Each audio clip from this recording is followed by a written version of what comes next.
Those kids. School boy body here. Equipment people. Who went on way back from Bloodao? Where's the beer? Who can I sorry I get there? Oh, I can't.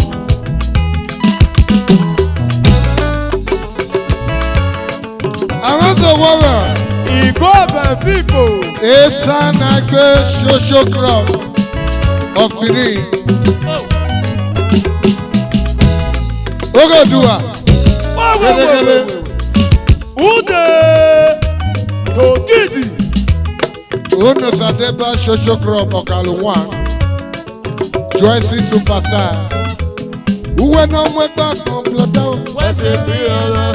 Who can I sorry I get there? Oh, I can't. Honorable Ayeeee, Ward 4 Councillor, Yaroyo.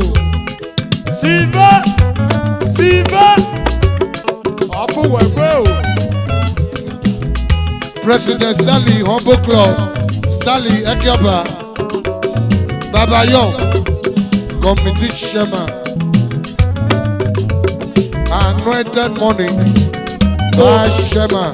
When I'm way back on brother, Where's the beer? Who can I sorry I get there? Oh, I can't. Omodi on the father of the house. Valwese o akpalowo kwe.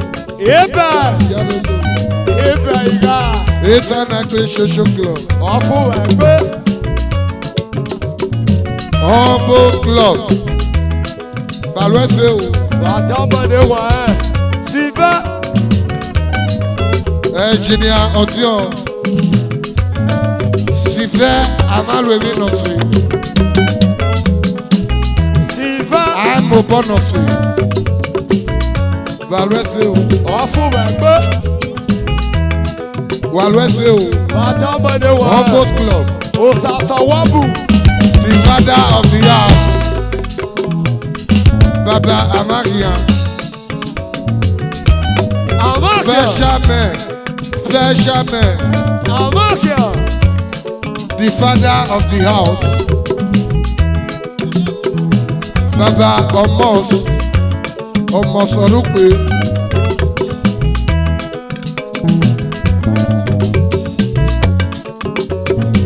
Amakia. Honorable Timothy Menokie. Timothy Memogirame. President. Special man. Raw material. On everyone in the David. Ebe no ni me mulolo. Timothy Mogene papa. Na pive onolili esamboe. Na pive bogo moje papa. Ibrahim Musa me nokie. Raw material. Raw material no gene papa. Ibrahim. Honorable Tose Mege Noga. Osasawabu. Favor Block Industry. Akọ. Ibrahim Mege no Timothy me nokie. Ulu never be a special man. Timothy Mogene papa. Epi odi lewo ni ragali yeke. Osas. Wogana na Moge no more. Manager. Prince of Makalowo ni ragali yeke. Prince of Makalowo gene papa. David. Mr. Jansi here, Speaker of the House. Prince Saturday Nogie. Osasawabu. Prophet Akere no the big weapon here. Prince Saturday never get no more. Baba Timothy ne Baba. Osas. The Officer Jansi. Oria Baba. Ebi Adile ne no mweme. Owe ne Baba. Osas Hotel. Osas Hotel. Ebi Adile. Timothy Mwaloni Nigbe. President of Raw Material. Osas Hotel. Special man. Hey, you get it. When I'm way back, boy.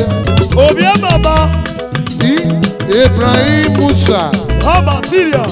Oye akasi mege no more. Musa. Oye rame ni regali yeke. Imusa. Honorable Adoge Menogie. Egbe Enolili. Omo Enogie. Boga mole boge no mo. Ibrahim. Uwa munoria Uwa munoria social property. Skuru. Iba yini. Iba biomoko. Possible skuru me boge nomo. Asaba. Timothy money. DJ. If you despair, you know the tire. Iyaro yo. Osa Santel. Honorable Tuesday me boge nomo. Osa Santel. Ebolo me boge ne papa Ibrahim. Oye mama me boge noka ebi yotile. Ongelo labare doguge. Happy Cheese. Happy street yagu dugelere. Skuru. Honorable Sinage no vive no. Skuru. Ekwe me me fulo. Happy. Iyaro yo. Ogbes kadinage no mo Ogbes boutique. Celebrity kadinage no mo ebe. Possible skuru me no mo. Skuru. Nepi ulu never lost here. Woga mala boge ne tata. Da egbe lori, da egbe lori. Ayawe da nege no mo. Skuru. Tony, iyaro yo. Asaba. Yahoo fama boge ne papa. Yahoo fama dogie. Etu gelele. Uwa munoria social crop.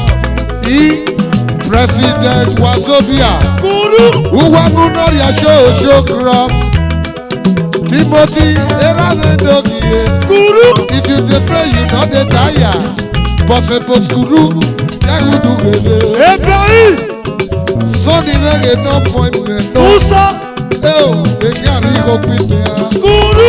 You will get a can't go quit there. Yakuti. Saluese. Every street you walk up on head no gear. Raw material. Yaro yo. Ibrahim.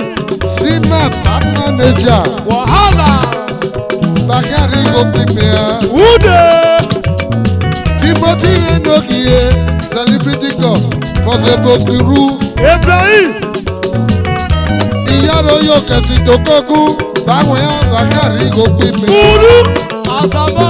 Yage dugelele, Timothy Endogie, Ibrahim. Ibrahim Musa boge ne papa.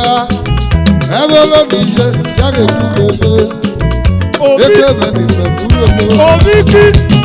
for the post to rule. Ibrahim. Ukpo nọzọrị ayẹjẹ ọ̀rọ̀ aka o.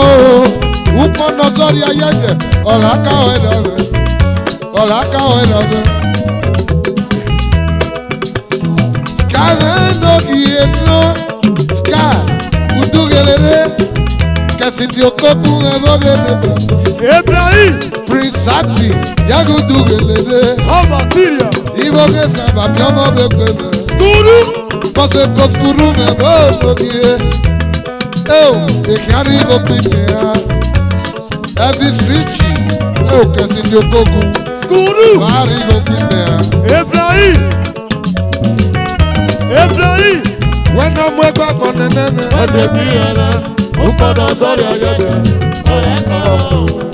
When I'm way back on the name. Ukpo nọzọrị ayẹjẹ.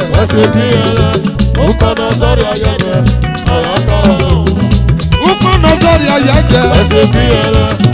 nọzọrị ayẹjẹ. Ukpo nọzọrị ayẹjẹ.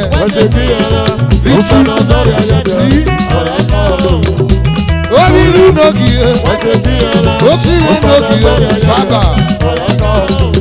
Baba. Baba. Ready for Gare skuru me n'ogie. Otende me n'ogie. Uwe na mwe gbàgbọ́. Skuru me n'ogie.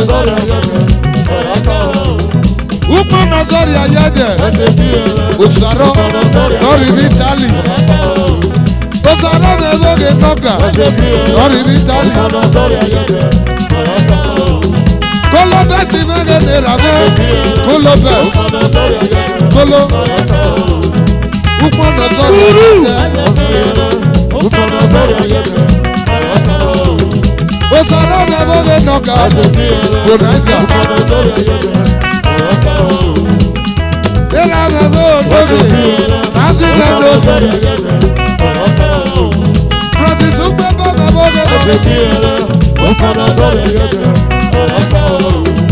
Oyiyo eni lagari yete. Pose Onaza na boge nomo. Kasi jokoku na doki. Ukmo nazori ayete. Olaka elave. Francis Ukbebo na boge nebame. Wazobi ameji. Adebayo boge doki.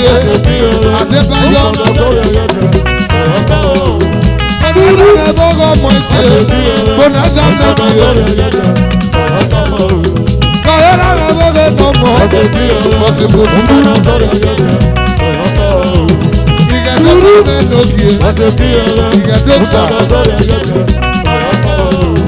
Skuru eboga momentie, osi money. Baba, osino. Skuru nazari ayẹyẹ, ọmọ ẹ̀yà mi. Mo nazari ayẹyẹ, era mẹ́fọ́, osi money. Ukmo nazari ayẹyẹ, ọ̀rọ̀ aka ọkọ̀.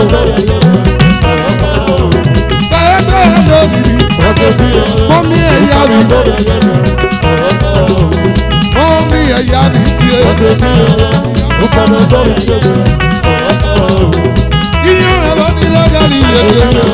Oscar. Ó sì mọ́ ni. Kọ̀sẹ̀ pòsùkúrú. Kọ̀sẹ̀ pòsùkúrú mẹ́bọ̀rẹ̀ nọ̀gà. Ẹ̀rọ mẹ́dọ̀gì. Pose poskuru, pose poskuru, pose poskuru na boge nori, osi moni. Pose poskuru, pose poskuru. Cheste na boge nori, pose poskuru, osi moni. Osi moni, pose poskuru.